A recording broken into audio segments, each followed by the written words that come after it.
स्वागत है आप सभी लोगों का मंथन क्लासेज के C2 प्लेटफॉर्म पे। मैं पीके गुप्ता आप सभी का स्वागत करता हूं। आज हम सभी लोग क्लास 12 के हिंदी के कुछ महत्वपूर्ण वस्तुनिष्ठ प्रश्नों का अध्ययन करेंगे, जिसमें पहला क्वेश्चन कहता है कि बातचीत शीर्षक निबंध के निबंधकार हैं। ऑप्शन है जयप्रकाश नारायण, मोहन राकेश होना चाहिए। और उसके बाद यहाँ पे क्वेश्चन है एक नेक्स्ट है कि नामवर सिंह और बालकृष्ण भट्ट, नामवर सिंह और बालकृष्ण भट्ट। तो ऑप्शन इसका आंसर हो जाएगा बालकृष्ण भट्ट, बालकृष्ण भट्ट। 2 नंबर क्वेश्चन है बातचीत के माध्यम से बालकृष्ण भट्ट क्या बतलाना चाहते हैं। बातचीत के माध्यम से बालकृष्ण भट्ट क्या बतलाना चाहते हैं। पहला है ए नंबर ऑप्शन बातचीत की शैली, दूसरा है भाषण की शैली, तीसरा है संवाद की शैली, इनमें से कोई नहीं। तो बातचीत के माध्यम से बालकृष्ण भट्ट जो है ना अपने भाषण में ललित निबंध में ये बताना चाहते हैं कि बातचीत की शैली है, बातचीत की क्या हुआ शैली। 2 नंबर का आंसर हो जाएगा ए बातचीत की शैली। तीसरा क्वेश्चन कहता है कि बालकृष्ण भट्ट किस युग के रचनाकार थे। बालकृष्ण भट्ट किस युग के रचनाकार थे। बालकृष्ण भट्ट किस, तो बालकृष्ण भट्ट यहाँ पे कह रहा है क्वेश्चन बालकृष्ण भट्ट किस युग के रचनाकार हैं। तो बालकृष्ण भट्ट भारतेंदु युग के, और ऑप्शन है प्रेमचंद्र युग के, द्विवेदी युग के, इनमें से कोई नहीं। तो इसका आंसर हो जाएगा भारतेंदु युग का, ऑप्शन नंबर ए हो जाएगा तीसरा का, कि बालकृष्ण भट्ट जो है ना भारतेंदु युग के रचनाकार हैं, कवि हैं भारतेंदु युग के। अगला क्वेश्चन कहता है बालकृष्ण भट्ट ने किस पत्रिका का संपादन किया था। बालकृष्ण भट्ट ने किस पत्रिका का संपादन किया था। बालकृष्ण भट्ट ने किस पत्रिका का संपादन किया था। हुंकार है, प्रदीप है, आर्यावर्त है और पंजाब केसरी। तो इसका बी नंबर ऑप्शन हो जाएगा हिंदी प्रदीप। क्या हो जाएगा हिंदी प्रदीप, इसका पूरा नाम होगा Hindi Pradeep. Option number B हो जाएगा हिंदी प्रदीप। हिंदी प्रदीप के लेखक कौन है, बालकृष्ण भट्ट। यह हिंदी प्रदीप जो है ना प्रकाशित किया गया था, 33 वर्षों के अंतराल पर प्रकाशित किया जाने वाला एक पत्रिका था, जिसका जो है ना लगातार 33 वर्षों तक चला था। हिंदी प्रदीप क्या चला था, हिंदी प्रदीप, ठीक है ना। आगे कहता है क्वेश्चन में, आगे कहता है कि 100 अजान एक सुजान, 100 अजान अज्ञान नहीं अजान एक सुजान उपन्यास के लेखक हैं। 100 अजान एक सुजान उपन्यास के लेखक हैं रघुवीर शाह, जयप्रकाश नारायण, बालकृष्ण भट्ट और मोहन राकेश। और यहाँ पे क्या है मोहन राकेश, बालकृष्ण भट्ट हो जाएगा इसका आंसर। 100 अजान एक सुजान के लेखक हो जाएगा बालकृष्ण भट्ट, बालकृष्ण भट्ट 5 के। छठा आगे क्वेश्चन कहता है 6 नंबर क्वेश्चन कहता है आर्ट ऑफ कन्वर्सेशन कहाँ के लोगों में सर्वाधिक प्रचलित है।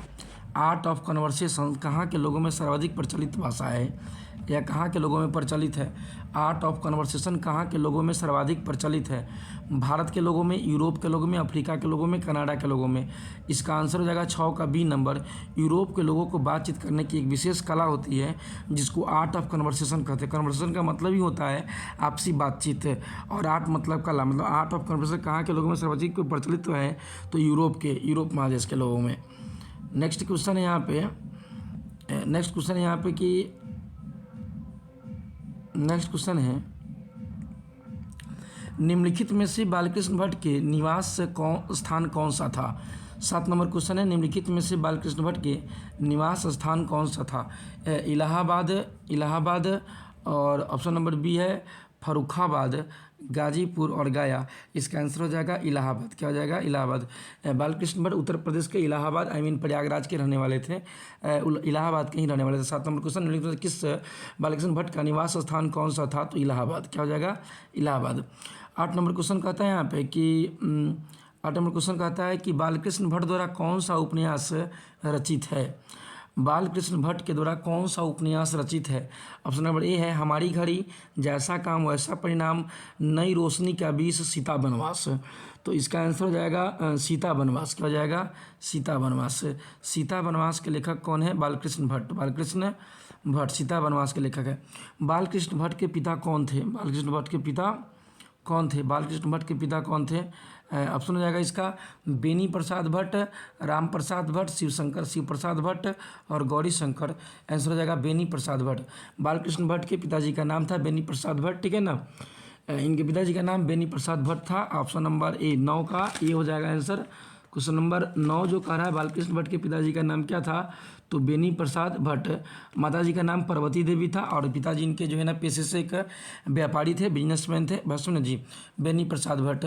और बालकृष्ण भट्ट का जीवन जो है ना बहुत कष्ट में गुजरा हुआ था और इनके पिताजी ने एक सुसंस्कृत महिला थी और ये बहुत बड़े कवि बने थे। बस सुनो जी, इनको कवि का एडिशन भी कहा जाता है बालकृष्ण भट्ट को। बालकृष्ण भट्ट को कवि का एडिशन भी कहा जाता है। ठीक है, 9 नंबर क्वेश्चन से आगे बढ़ते हैं। 10 नंबर क्वेश्चन पर बालकृष्ण भट्ट का जन्म कब हुआ था? बालकृष्ण भट्ट का जन्म कब हुआ था? क्वेश्चन है 10 नंबर, बालकृष्ण भट्ट का जन्म कब हुआ था? ऑप्शन नंबर ए है 23 जून 1844, 23 जून 1844 है। और ऑप्शन नंबर बी है 22 अप्रैल 1805, 22 अप्रैल 1805 है। और सी नंबर में है 21 मई 1812 और 15 जनवरी 1806। आंसर हो जाएगा A number 23 June 1844, 23 June 1844। Option number A हो जाएगा। बालकृष्ण भट्ट का जन्म कब हुआ था? 23 जून 1844 को। ठीक है, नेक्स्ट क्वेश्चन की ओर बढ़ते हैं। क्वेश्चन नंबर 11, बालकृष्ण भट्ट की मृत्यु कब हुई थी? बालकृष्ण भट्ट की मृत्यु कब हुई थी? बालकृष्ण भट्ट की मृत्यु कब हुई थी? 20 जुलाई 1914 को, 10 जून 1905 को, 15 मार्च 1909 को, 20 नवंबर 1917 को। इसका आंसर हो जाएगा 20 जुलाई 1914। ऑप्शन नंबर ए। ऑप्शन नंबर क्या हो जाएगा? ए। ठीक है, ऑप्शन नंबर क्या हो जाएगा? ए हो जाएगा। ठीक है ना। बालकृष्ण भट्ट की माँ का नाम क्या था? बालकृष्ण भट्ट की माँ का नाम क्या? अभी बोले हैं कि बालकृष्ण भट्ट के पिता का नाम था बेनी प्रसाद भट्ट और उनके माँ का नाम था पार्वती देवी। ऑप्शन नंबर बी हो जाएगा, पार्वती देवी। क्या हो जाएगा? पार्वती देवी।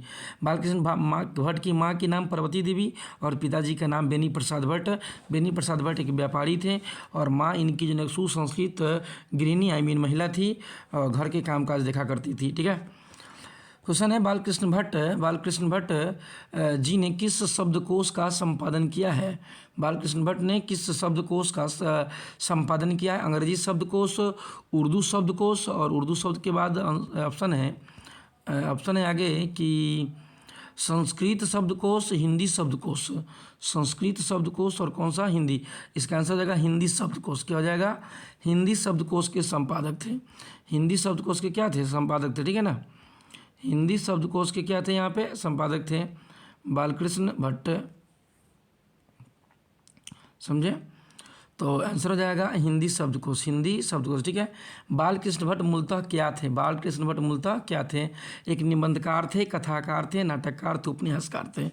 इस ऑप्शन के मुताबिक तो इसमें कई आंसर जा सकते हैं, लेकिन इसमें मुख्यतः रूप में आपको जो है ना उपन्यासकार ही लेना पड़ेगा ऑप्शन में, क्योंकि वो निबंधकार भी थे, नाटककार भी थे और उपन्यासकार भी थे। लेकिन अपने जीवन उन्होंने निबंध और नाटक से ज़्यादा जो है ना उपन्यास लिखा करते थे, इसलिए इसको जो है ना 14 का डी नंबर ऑप्शन माना जाएगा कि बालकृष्ण भट्ट मुख्यतः उपन्यासकार थे। उपन्यासकार, option number D. Option number D, मुख्यतः क्या थे? उपन्यासकार थे। किसने कहा बोलने से ही मनुष्य के रूप का साक्षात्कार होता है? किसने कहा था कि बोलने से ही मनुष्य के रूप का साक्षात्कार होता है? 15 का ए नंबर ऑप्शन है Francis Bacon, Ben Jonson. Francis Bacon, Ben Jonson, Shakespeare और एडिसन। शेक्सपियर और एडिसन। किसने कहा था कि बोलने से ही मनुष्य के रूप का साक्षात्कार होता है? तो बेकन है, जॉनसन है, शेक्सपियर है और एडिसन है। शेक्सपियर और कौन यहाँ पे?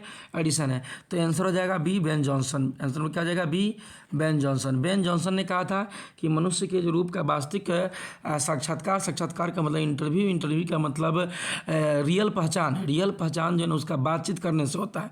रंग रूप बनावट इत्यादि देखने से उस पर कोई ज़्यादा फर्क नहीं पड़ता, लेकिन आप जब उससे बातचीत करते हैं तो उसके बारे में कई बातों को आप अध्ययन करते हैं, उसका इंटरव्यू लेते हैं, उसके बारे में जानकारी लेते हैं।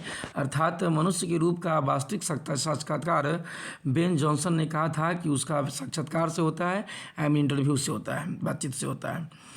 किसके मतानुसार असली बातचीत केवल दो व्यक्तियों के बीच होता है? किसने कहा था कि वास्तविक बातचीत केवल दो व्यक्तियों के बीच होता है? किसके मतानुसार असली बातचीत केवल दो व्यक्तियों के बीच हो सकता है? बेन जॉनसन ऑप्शन में है, बेकन साहब है, शेक्सपियर है, एडिसन। 16 का आंसर हो जाएगा एडिसन। 16 का आंसर क्या हो जाएगा? एडिसन। एडिसन के अनुसार जो है ना वास्तविक बातचीत जो है ना क्या होता है? दो व्यक्तियों के बीच होता है। जबकि इसमें पढ़े हैं कि साक्षात्कार या पहचान जो है ना बेन जॉनसन ने बताया था कि बातचीत से जो है ना उसका साक्षात्कार का पता चलता है, लेकिन दो व्यक्तियों के बीच में रियल बातचीत बातचीत होता है, ऐसा एडिसन ने कहा। किसने कहा है? एडिसन। ऑप्शन नंबर 16 का डी। दमयंती स्वयंवर, दमयंती स्वयंवर लेखक की रचना कौन है? एक बुक है नील दमयंती की कहानी पर, जो है ना प्रेम कहानी पर लिखा गया है। नील दमयंती एक जो है ना, ये महाभारत में भी ये चर्चित बात है। नील दमयंती के प्रेम कहानी पर लिखा गया एक पुस्तक है, जिस पुस्तक का नाम है दमयंती स्वयंवर। क्वेश्चन 17 में पूछ रहा है कि दमयंती स्वयंवर किस लेखक की रचना है? चंद्रधर शर्मा गुलेरी, मलयज, बालकृष्ण भट्ट और भगत सिंह। बालकृष्ण भट्ट और क्या यहाँ पे भगत सिंह है। तो आप इसका आंसर देख सकते हैं, इसका आंसर हो जाएगा बालकृष्ण भट्ट। क्या हो जाएगा? बालकृष्ण भट्ट। इसका आंसर हो जाएगा बालकृष्ण भट्ट। तो बालकृष्ण भट्ट के द्वारा लिखा गया दमयंती स्वर को ही हम लोग कहते हैं नील दमयंती। क्या कहते हैं? नील दमयंती या नल दमयंती, सॉरी नल दमयंती के नाम से जानते हैं इसको। क्या कहते हैं? नल दमयंती, माफ़ कीजिएगा, नल दमयंती के नाम से इसको जानते हैं। और नल और दमयंती के बीच में हुई प्रेम कहानी को दर्शाता है। और इस चीज़ को महाभारत में भी दिखाया जा चुका है कि दमयंती स्वयंवर किसकी रचना है? तो बालकृष्ण भट्ट का। क्वेश्चन नंबर 18 है, बालकृष्ण भट्ट किस काल के रचनाकार थे? बालकृष्ण भट्ट किस काल के रचनाकार हैं?